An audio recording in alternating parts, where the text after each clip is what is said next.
Inaantok na si Baby Saika. Pumungay-pungay na yung kanyang mga mata.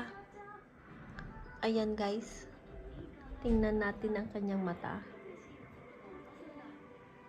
Malapit nang pumikit.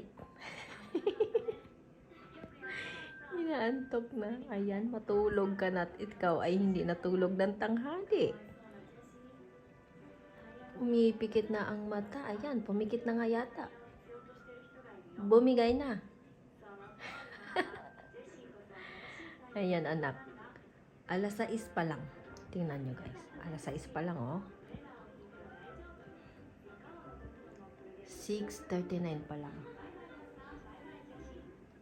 At si Saikay, inaantok na. Kasi yan, hindi yan natulog ng tanghali. Kaya, inaantok na siya.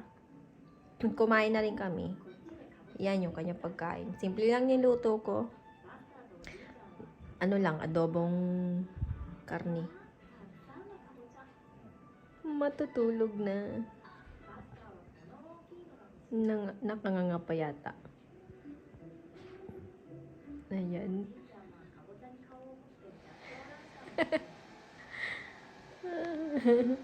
Nakanganga pa yung batang buli nito.